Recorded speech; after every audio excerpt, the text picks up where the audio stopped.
Hello children. तो आज के इस सेशन में हम बात करेंगे अर्थ, ग्लोब, मैप्स और एटलस के बारे में। तो इस तो ये वीडियो बहुत इंपॉर्टेंट होने वाली है, तो इसे लास्ट तक ज़रूर देखें। तो आपके स्क्रीन पे जो पिक्चर डिस्प्ले हो रहा है वो है हमारा अर्थ।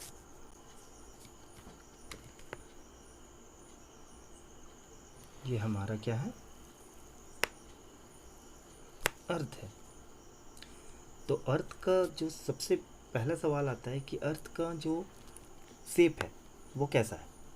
तो अर्थ का जो शेप होता है वो स्फेयर होता है। स्फेयर यानी वृत्त, वृत्त के आकार का। तो स्फेयर का शेप कैसा होता है? स्फेयर का शेप कुछ ऐसा होता है। ठीक है। तो हम कह सकते हैं कि अर्थ जो होता है वो एक बॉल लाइक स्ट्रक्चर है। और अगर इसके कलर का बात करें हम, अगर अर्थ का कलर क्या है तो वो ब्लू है। और अर्थ के बारे में कुछ जानकारी हम देना चाहेंगे आप सबको। पहला ये कि पृथ्वी का क्षेत्रफल कितना है, what is the area of earth. तो इसका जो आंसर है वो होगा 51 crore 51 crore 57 lakh square kilometre. This is the area of earth. And the second question is, किस ग्रह को नीला ग्रह कहा जाता है। तो इसका आंसर क्या होगा? हमारा अर्थ, हमारा अर्थ। यानी कि इसका जो कलर है वो कैसा है? ब्लू है, नीला है। थर्ड क्वेश्चन इज, सूर्य के निकट का ग्रह कौन सा है? क्या आपको पता है? तो सूर्य के निकट ग्रह है वो है मरकरी। फोर्थ क्वेश्चन इज, सबसे कम समय में सूर्य का चक्कर लगाने वाला ग्रह कौन सा है? तो वो होगा बुध।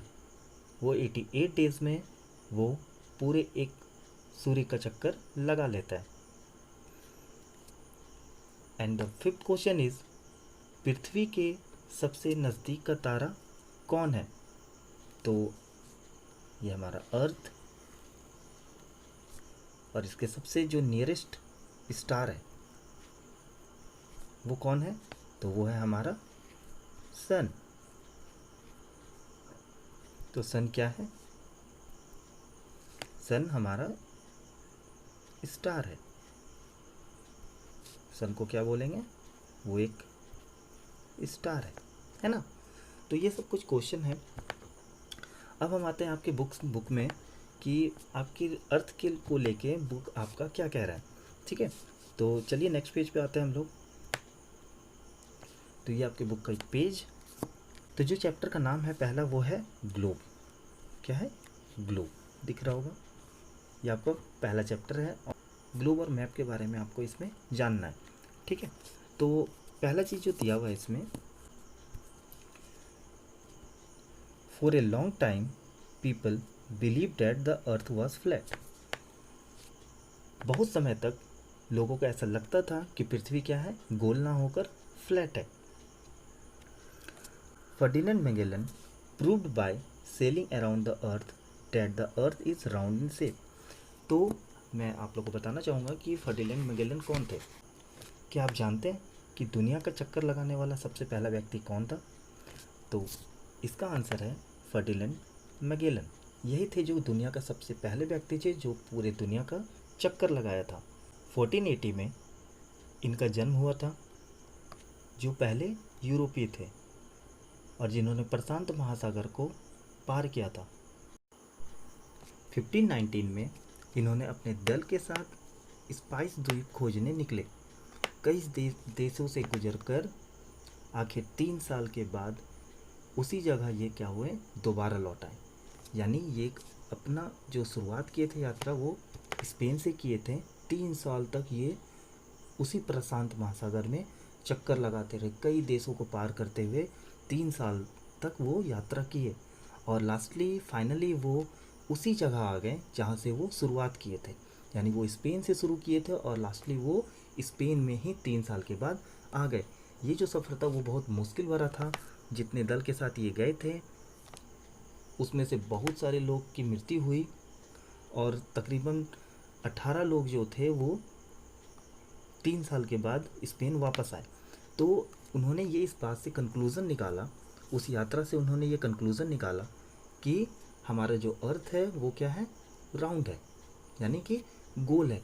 अगर एक बात आपको बताया जाए, अगर इस जगह कोई व्यक्ति है, कोई इंसान है, वो यहाँ से चक्कर लगाना शुरू करेगा और चक्कर लगाते लगाते लगाते लगाते लगाते लगाते वो फाइनली कहाँ पहुँचेगा, वो इसी जगह पहुँचेगा। तो जो मैगेलन थे उनके साथ भी यही हुआ।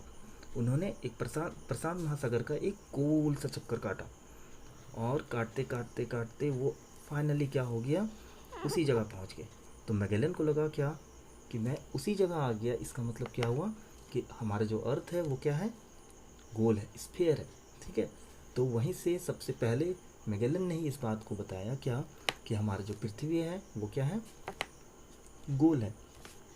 चलिए अब इसके बारे में तो जान गए कि मैगेलन ने कैसे बताया कि हमारी जो अर्थ है वो स्फेरिकल है, यानी कि वो गोलाकार है। अब आगे बढ़ते हैं आपकी बुक में। उसके बाद दिया है the picture of the earth taken from the satellite prove beyond the doubt that earth is sphere like a ball. उसके बाद हमारा साइंस क्या हुआ, तरक्की किया, आगे बढ़ा और हम लोग चांद तक पहुँचे। फिर वहाँ से बहुत सारे इमेजेस को क्लिक किया गया, वहाँ से बहुत सारे फ़ोटो को लिया गया, स्पेस से फ़ोटो को लिया गया, जिसमें ये साफ साफ प्रूफ हुआ, ये साफ साफ दिखा कि हमारा जो अर्थ है वो कैसा है, गोल है। तो यही बात आपका बुक बता रहा है कि the picture of the earth taken from the satellite prove beyond doubt, यानी बिना किसी शक के, बिना किसी संदेह के ये बात प्रूफ हो गया कि हमारा अर्थ जो है वो क्या है, स्फीयर है। कैसा है, लाइक ए बॉल, यानी बॉल के जैसा दिखता है। Next, we can comprehend the shape of the earth with help of globe. हम एक कंप्रीहेंड कर, एक तुलना कर सकते हैं कि हमारा जो अर्थ है वो कैसा दिखता है, एक ग्लोब के जैसा दिखता है। ठीक है, अगर आप लोग ग्लोब को देखे होंगे, ये जो इमेज दिख रहा है आपको आपके बुक में, ये दिस इज ग्लोब, यही ग्लोब है। ठीक है, अब हम इसके बारे में भी जानेंगे कि ग्लोब क्या होता है, इसका यूज़ क्या होता है। ठीक है, तो चलिए नेक्स्ट पेज। नेक्स्ट है globe. A globe is a man made model of the earth. Man made यानी मानव द्वारा बनाया गया। तो एक ग्लोब जो है वो किसके द्वारा बनाया गया है, इंसानों के द्वारा बनाया गया है। It is a simple and accurate way to represent the earth. ये एक साधारण और एक्यूरेट, यानी एक एक्यूरेट डेट मीन्स सही, सही तरीका है अपने अर्थ को रिप्रेजेंट करने का, दर्शाने का। अगर आप एक किसी ग्लोब को देख रहे हैं, डेट मीन्स आप समझ लीजिए वो एक स्मॉल मॉडल है अर्थ का। आप एक ग्लोब को देखिए, एक अर्थ को देखिए, that means equal. The map drone on the surface of A globe shows the size, the shape and location of the ocean continent correctly. तो इस बात पे क्या समझ में आया, तो ये बात कह रहा है कि जो एक ग्लोब में ड्रॉन किया जाता है, यानी कि जो रेखाएं होती हैं, जो बताया जाता है कि कौन सा देश कहाँ है, कौन सा ओशियन कहाँ है, कौन सा कंटिनेंट कहाँ है, किस देश का शेप कैसा है, तो ये बिल्कुल क्या होता है, एक्यूरेट होता है, सही होता है। It also shows the correct position of a place in relation to another. तो इट शोज करेक्ट पोजिशन, यानी ये एकदम बिल्कुल सही पोजिशन बताता है, सही स्थान बताता है कि कौन सा देश कहाँ है, कौन सा सी कहाँ है, कौन सा ओशियन कहाँ है। नेक्स्ट है while globes are the exact model of the earth, यानी कि इसीलिए ग्लोब जो है वो एक एग्जैक्ट मॉडल है अर्थ का। They have some disadvantage, disadvantage यानी हानियाँ हैं इसकी कुछ कुछ। तो कौन कौन सी हानियाँ हैं वो भी देख लेते हैं हम लोग चलते चलते। We can see only one side of the globe at a time. तो यानी कि हम एक बार में ग्लोब के एक ही हिस्से को देख पाते हैं। अगर हम ग्लोब का बात करें, सपोज़ कीजिए ये ग्लोब है और अगर हम इस जगह से ग्लोब को देखें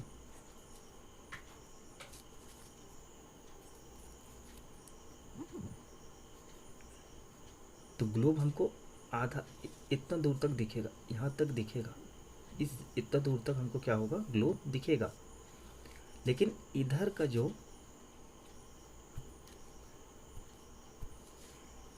जो पार्ट है, इधर हमको ग्लोब नहीं दिखेगा। तो ये भी क्या है, एक डिसएडवांटेज है। यानी हम ग्लोब के सिर्फ एक तरफ को देख पाते हैं और इसके ठीक पीछे हम लोग ग्लोब को नहीं देख पाते हैं, है ना। तो ये एक डिसएडवांटेज है ग्लोब का। नेक्स्ट दिया है, ए globe does not show us detail of small towns and cities. Globe जो है इसमें शोज नहीं किया जाता है छोटे जगहों को, छोटे शहरों को। Bigger globes are much more detailed than smaller ones. Bigger globes यानी एक बड़ा ग्लोब में ज़्यादा डिटेल होता है देन स्मॉलर वंस, यानी कि एक बड़े ग्लोब में ज़्यादा डिटेल होता है कि कौन सा कंट्री, कौन सा ओशियन, कौन सा सिटीज़, कौन सा टाउन, ये सब कुछ डिटेल में रहता है। लेकिन एक छोटे से ग्लोब में इतना डिटेल में नहीं रहता है, ठीक है। But they have big and bulky and are difficult carry to from place to place. और ये क्या होता है, बिगर होता है, बड़ा होता है अपने में, और इसको कहीं भी ले जाना और लाना, ये दोनों चीज़ क्या होता है, मुश्किल होता है। तो ये सब कुछ जो आपके बुक बताया, ये इसका क्या है, डिसएडवांटेज है, यानी हानियाँ है। और सही भी है कि ये चीज़ें जो है ये थोड़ा मुश्किल पैदा करता है, ठीक है। अब अगर हम इमेजनरी लाइन के बारे में बात करें तो इमेजनरी लाइन को भी देख लें कि आखिर कौन कौन सी इमेजनरी लाइन अर्थ को सेपरेट किया हुआ है, यानी कि कौन कौन से लाइंस जो हैं वो अर्थ पे हैं। तो इसको देख लें। तो सबसे पहले अगर ऊपर वाले हिस्से का बात करें, इस जगह की बात करें और इस जगह एक नीचे बात, तो ये दोनों पोल्स कहलाता है। पोल्स, ऊपर वाले को बोलते हैं हम नॉर्थ पोल, जैसा आप लोग देख पा रहे होंगे। ऊपर वाले को बोलते हैं नॉर्थ पोल, जबकि नीचे वाले को बोलते हैं हम लोग साउथ पोल। नीचे वाले को बोलते हैं साउथ पोल, ठीक है। आगे बढ़ें तो अर्थ को एक सेंटर में जो इमेजिनरी लाइन आपको दिख रहा है, अर्थ के सेंटर में एक इमेजिनरी लाइन जो दिख रहा है, ये कहलाता है इक्वेटर, ठीक है। इसको कहते हैं हम लोग इक्वेटर।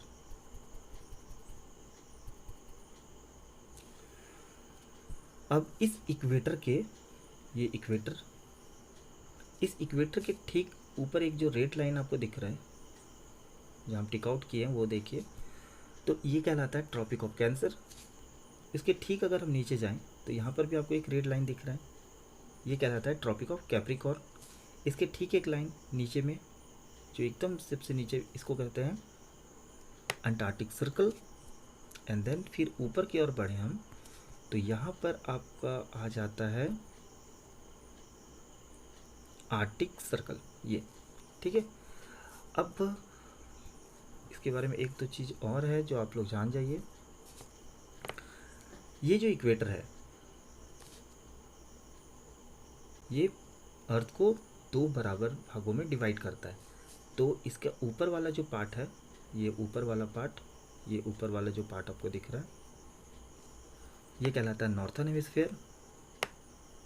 और नीचे वाला जो पार्ट है ये कहलाता है साउथर्न हेमिस्फीयर, ठीक है। अब जैसे यहाँ पे आप देख पा रहे हैं, यहाँ पे नॉर्थर्न हेमिस्फीयर का बात किया और यहाँ पे साउथर्न हेमिस्फीयर का बात किया। तो ये कुछ इमेजिनरी लाइन है जो इसके बारे में आपको जानकारी होनी चाहिए, ठीक है। अब नेक्स्ट आगे बढ़े हम लोग अपने बुक पे। अब जो आपका टॉपिक है वो है मैप। मैप के बारे में जान लें हम लोग थोड़ा।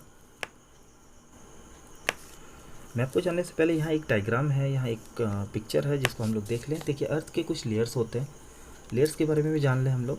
तो यहाँ पर जो सबसे पहला एकदम सबसे ऊपर वाला जो लेयर होता है, सबसे वाला जो ऊपर वाला लेयर कहलाता है क्रस्ट, ठीक है। अब यहाँ पर देखिए उसके ठीक नीचे वाला जो रेडेड साइन है, यहाँ पे आपको जो रेडेड दिख रहा है वो कहलाता है आउटर मेंटल। वो क्या कहलाया? मेंटल। इसके ठीक नीचे यहाँ पर देखिए इस जगह पे ये कहलाता है इनर मेंटल। और ये वाला जो येलो दिख रहा है आपको वो कहलाता है आउटर कोर, एंड जो सबसे सेंटर में होता है यहाँ पर वो कहलाता है इनर कोर। तो ये भी आपको याद होना चाहिए कि कितने लेयर्स में बटे होते हैं हमारा अर्थ। अब हम लोग आते हैं मैप की ओर। मैप के बारे में दिया हुआ है, मैप के बारे में दिया हुआ है, a map is a representation of the earth as a whole और पार्ट ऑफ इट। यानी कि एक मैप जो है वो रिप्रेजेंट करता है अर्थ को, उसके होल पार्ट को और पार्ट या उसके कुछ भाग को वो क्या करता है, रिप्रेजेंट करता है। Maps have been in use since man started exploring different parts of the earth. Explore करना यानी खोज करना, यानी जब लोग अलग अलग जगहों को खोज कर रहे थे तब ये क्या हो रहा था, इसका शुरुआत हुआ, मैप का शुरुआत हुआ। उसी समय से मैप का इस्तेमाल होने लग गया जगहों को ढूंढने के लिए, जगहों को पहचानने के लिए। और अगर एक चीज़ मैप बन जाता था तो फिर उसको ढूंढने में क्या होता था, आसान होता था। तो इसका जो खोज हुआ उसी समय से हुआ जब से लोग चीज़ों को या किसी चीज़ को ढूंढना शुरू किए। नेक्स्ट है आपका maps and Atlas. The art of preparing is called cartography. अब दिया हुआ है कि the art of preparing A map, यानी मैप को बनाना, मैप को प्रिपेयर करना क्या कहलाता है, कार्टोग्राफी कहलाता है। ये इंपॉर्टेंट क्वेश्चन है, इसको याद रखिएगा। A book where all maps put together is called atlas. यानी कि ऐसा किताब जहाँ पर सारे मैप का संग्रह होता है, एक जगह जमा रहता है ऐसे बुक में, तो उसको हम क्या बोलते हैं, एटलस बोलते हैं। We can draw maps of continent, state, cities and neighbourhood. तो हम मैप में किसी भी कंटिनेंट को, यानी किसी भी महादेश को, किसी भी देश को, स्टेट को, सिटीज़ को एंड नाइबरहुड, अपने पड़ोसियों को क्या कर सकते हैं, ड्रॉ कर सकते हैं अपने मैप में। We can get more detail, we can get more detail and specific information through maps. तो हमको मैप से किसी भी चीज़ का सूचना मिल सकता है जो स्पेसिफिक हो थ्रू मैप्स। यानी कि स्पेसिफिक इंफॉर्मेशन डैट मीन्स कि अगर हम इंडिया का बात करें तो इंडिया के बगल वाले देश कौन हैं, इंडिया में कौन कौन से ओशियन हैं, इंडिया में कौन कौन से सिटीज़ हैं, तो ये सब जो बेसिक इन्फॉर्मेशन है ये हमको मैप से क्या हो सकता है, मिल सकता है। Even a smallest area can be immersed and be shown on A map. यानी कि मैप के बारे में दिया हुआ है कि smallest area can be enlarge, यानी एक छोटे सी जगह को भी इनलार्ज यानी बड़ा करके दिखाया जा सकता है मैप में। ये एक बहुत है, अगर आप एक ग्लोब का बात करें तो ग्लोब में इंडिया जो होगा वो बहुत छोटा सा दिखाई पड़ता होगा, लेकिन अगर हम मैप में इंडिया को दिखाएं तो वो हम बड़ा करके उसको दिखा सकते हैं। तो ये एक एडवांटेज बोल सकते हैं मैप का, कि ये एक इसका एडवांटेज है। We can draw a map to indicate mountains, river, population, crops, forest and minerals. तो दिया हुआ है we can draw a map to indicate mountain. हम मैप के जरिए क्या दिखा सकते हैं, माउंटेन्स दिखा सकते हैं, रिवर दिखा सकते हैं, किसी भी जगह के पॉपुलेशन को दिखा सकते हैं, वहाँ के क्रॉप्स को दिखा सकते हैं कि वहाँ कौन कौन से क्रॉप उपजता है, किसकी खेती होती है, वाइल्ड लाइफ दिखा सकते हैं, वहाँ का जो जीवन रेखा है, यानी जो वहाँ कौन कौन से जीव हैं, वहाँ कौन कौन से जंगल हैं, उस चीज़ को भी दिखा सकते हैं। फॉरेस्ट को दिखा सकते हैं, मिनरल्स की उस देश में या उस जगह में कौन कौन से खनिज मिलते हैं, इसके बारे में हम मैप में आसानी से इस चीज़ को हम देख सकते हैं या जान सकते हैं। नेक्स्ट है the earth spherical shape can not be shown accurately on flat surface. बिल्कुल सही बात है कि हम एक फ्लैट सरफेस में अर्थ के स्फेरिकल शेप को शोन नहीं कर सकते, दर्शा नहीं सकते। Map Discord the shape and size of the landform. Map जो होता है वो किसी भी लैंडफॉर्म के साइज को क्या कर सकता है, डिस्कॉर्ड, यानी एक डिस्कॉर्ड डेट मीन्स कि वो सही तरीके का मेज़र नहीं कर सकता है मैप, क्योंकि ये फ्लैट सरफेस होता है। और क्योंकि मैप जो होता है वो एक फ्लैट सरफेस में होता है। अगर आपको मैप दिखाएं हम तो ये मैप है, देखिए ये आपको दिख रहा होगा यहाँ पे, ये एक फ्लैट सरफेस में जो इंडिया का मैप दिख रहा है आपको, ये एक फ्लैट सरफेस में है, ठीक है। यहाँ पर आपको वर्ल्ड का मैप दिख जा रहा है। तो ये एक फ्लैट सरफेस में होता है जिसमें किसी भी लैंड फॉर्म को दिखाना क्या होता है, थोड़ा मुश्किल होता है। तो ये मैप के लिए एक डिसएडवांटेज है। तो आज के टॉपिक में हम लोग देखें कि अर्थ के बारे में, इमेजिनरी लाइंस और एटलस के बारे में भी देखें। नेक्स्ट हम लोग देखेंगे कि कितने टाइप्स के मैप्स होते हैं, मैप्स का क्या यूज़ होता है, सही मायने में क्या यूज़ होता है, हम लोग वो नेक्स्ट वीडियो में देखेंगे। ठीक है, आप लोग के लिए यहाँ एक नोट्स है जिसको आप लोग कॉपी में लिख लीजिएगा। इम्पोर्टेंट क्वेश्चन है जो आपके काम ही आएगा। तो उम्मीद है आपको वीडियो समझ आ गया होगा। Thank you.